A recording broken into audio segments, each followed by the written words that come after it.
How you doing? Hope you're doing well. Well, I'm back here in my studio once again. Deliver a very talky video for you today. And this one's actually very personal and near and dear to my heart because this is one that basically kind of takes you through the story of how I got to where I am as an artist and a creator and someone who builds things, really. I mean, it's kind of a long story, but I'll try to shorten it up as best I can. There's a lot of different things that I could go on to say, oh, well, you know, I did this and that, and I found this trick, or I found this, or whatever. The reality is, though, I just had a lot of time to develop it. It just takes a long time to just practice at it. And I'm always learning, and I feel like I'll be on my deathbed and I'll still be learning. You know, that's always the best mentality I feel like to have. You know, you never stop figuring things out. There's always a better way to do something. So the best thing to do is just do it. I guess the story kind of begins, you know, I remember I lived out in this really small community outside of Kamloops, BC. Yeah, this community is kind of a farming community, but it's way up on a mountain, like way up on a mountain. It's like really steep, you know, the properties are like this, you know, you got the house there. And one of the fondest memories, I think the earliest memory of me actually making anything was when I was maybe like 6 or something. And I decided I really wanted to have my own model train, like what my dad had on his train set and layout. So what I did was I was like, oh, I can't access it. I guess my little brain just thought, well, I'll try making it out of cardboard. So I make these very generic, like, you know, diesel locomotives out of cardboard and that kind of thing. And that kind of sort of set me off. And I realized, wow, I'd show my neighbors, look at this, look how cool that is, you know? So they're all like, wow, that's so great. And it was just a couple of pieces of cardboard taped together. But, you know, that's kind of where it started. I think it kind of just sort of spiraled from there. I mean, it kind of, one thing led to another. And next thing you know, I've got, you know, models all around me. I don't know if you can see, I'll probably add this in the video and stuff, but I got models that I'm waiting to exhibit. So that was one of my earliest memories. And then it kind of followed on from that. I mean, I had one of the most amazing things I think I've ever had in my life as growing up in my childhood was this go-kart that's just like a pedal cart you get at, you know, like Toys R Us or whatever back, what was it, like 2005 area kind of thing. And that thing was great. I mean, like, I remember my dad made me a whole body for it, you know, with a whole roof and everything out of cardboard. It looked goofy, but you know, it actually it was small enough I could actually fit in it, and it was a lot of fun. You know, that was one of the best things ever, you know, smashing that thing, driving it down the side of my house and smashing into a tree, and, you know, that kind of sparked something in me, I think. So it's kind of this adoration for cars, I think, from that point as well. And I think making cardboard bodies for go-karts ended up being a bit of a theme. So, but I'll get to that. So I used to draw, obviously. I used to do a lot of like sketching and that kind of thing. And I just always liked to I'd see stuff and I want to make it. You know, I'd see something and I'd want it. You know, I want that material thing. You know, and the best way and the cheapest way that I could think to do it that was in my control was to make it. So, like I think I said before, I like learning about the stuff that I make, and that's my way of learning about it. So the go-kart thing sparked my love for cars.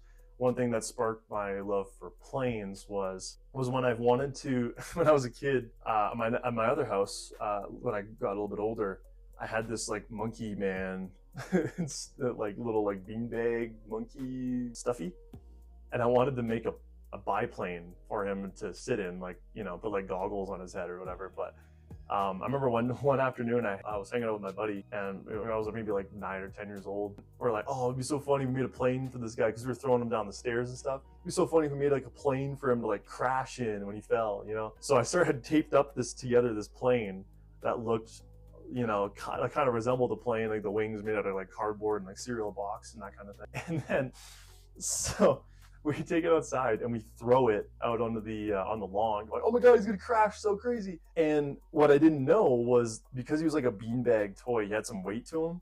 And because of where he was sitting, he actually acted like a counterweight that balanced the aircraft out, the little like taped up cardboard aircraft. And when I threw him, he didn't just nosedive, he actually got a little bit of lift before he kind of rolled into the grass. He basically just did like a and then kind of tumbled and crashed into the grass. And I remember that day, my friend and I both looked at each other. We just turned just like this. We're just like, it was like, that thing actually flew. We're like, what? And so we start, and that, man, that sparked something in me. Holy, I realized like I could make something that didn't just look cool, but could fly. I was like, are you kidding me? So, holy crap, dude, that was like the coolest thing in the world. So then it sparked a whole cardboard making frenzy. I made all these different planes. I made like a DC-3. I made like one of my favorite planes was like this 747, like Lufthansa that I made, very crude, but it flew. They all flew great. They just needed weight on the nose. So I stuffed like batteries and stuff in the front of the nose and tape it in. And it was so funny. I started going nuts. I started making like an Antonov and like 225, and I started making these like big Boeing like airliners and stuff. And holy, that was huge for me. Like I was able to throw these off my balcony and it would land out on the street. And then as I moved to another house and stuff, I made like even better contraptions where, it would land and then I'd have like the landing gear when it hits the ground, it would push these little pistons through the tops of the wing and they would deploy flaps on the top of the wing. Like that was like the coolest thing because it wouldn't skip off the ground. It would actually land and then stick to the ground. I wanted to have my own car so badly. At like 10, 11, 12 years old, I wanted my own car so bad. So I took this go-kart that I had since I was like 5. I made this thing.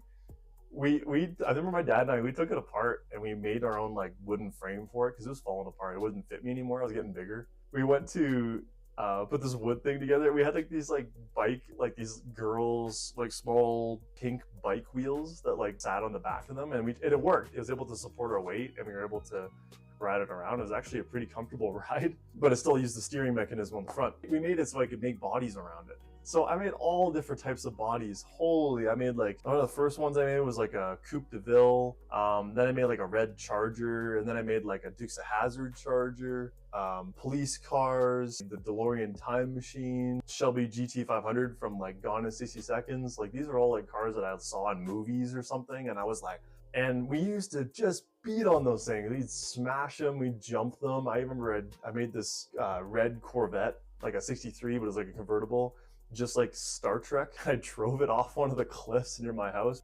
Oh my God, that was so funny. And so that go-kart, man, that was a huge staple in my childhood. So, but that was the biggest thing, I think, kind of sparked, this whole building things and then learning about them and wanting to recreate them. And that's where I think my realism art came from, was because I wanted to recreate things. I wanted to see something that I really liked and then simultaneously learn about it while making it. I'm making all these things, right? And I have RC cars and I want to make a certain car.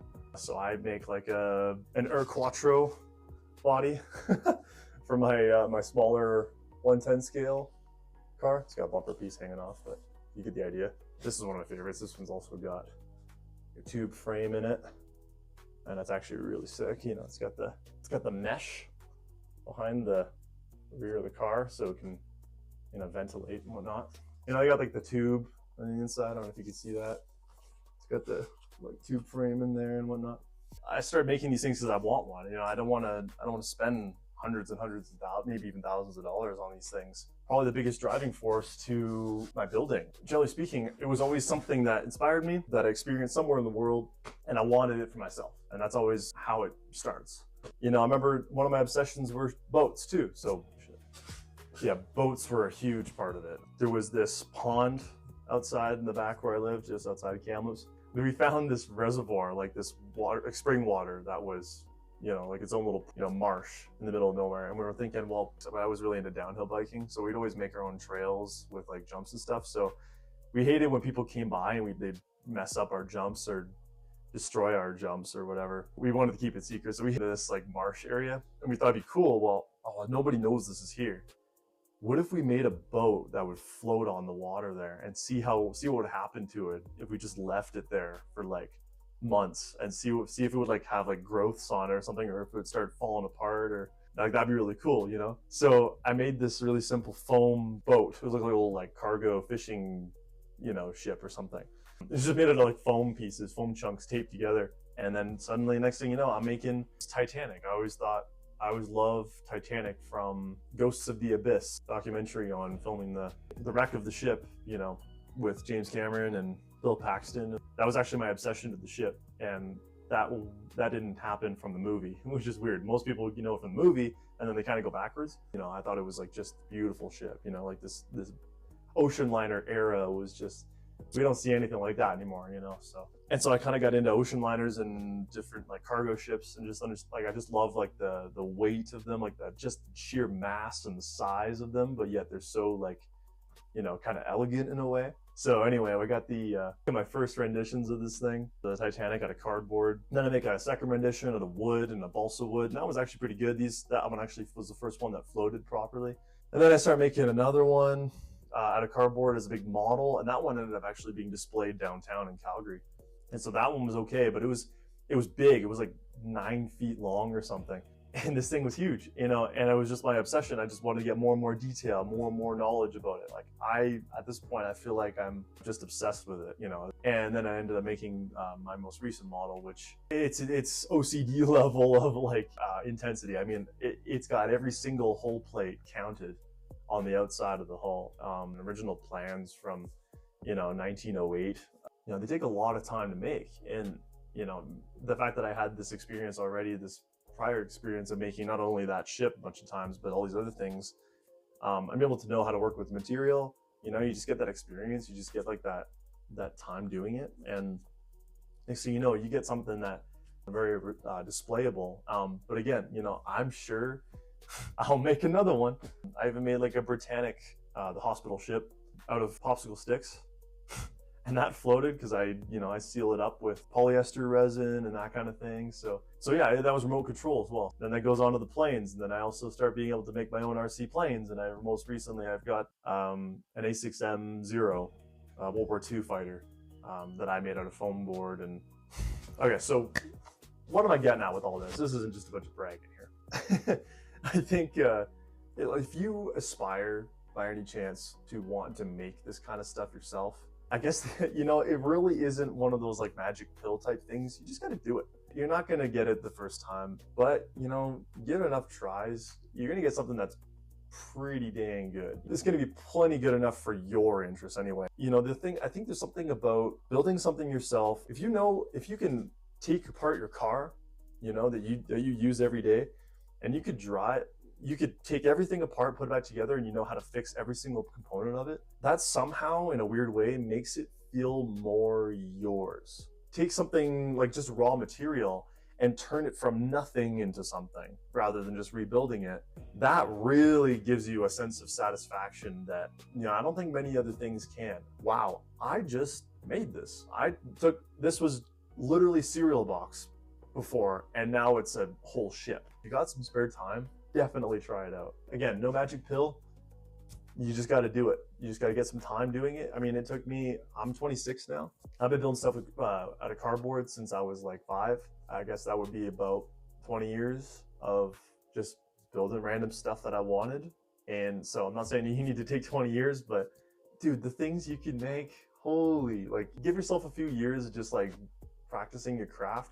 And the painting process. The painting process is one of my favorites because pulling the masking paper off, woo, that's like the most fun thing ever, most satisfying thing ever. I know Adam Savage would totally agree with me.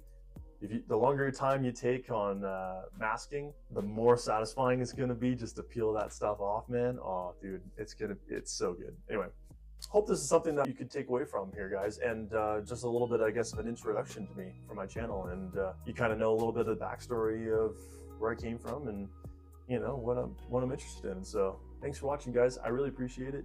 I'd appreciate it even more if you were to help me out in the whole YouTube algorithm and whatnot with the like and all that good stuff. So, but only if you feel like it. Really helps me out. But anyways, thanks for watching, guys. I really appreciate it, and I'll see you next time. Take care easy.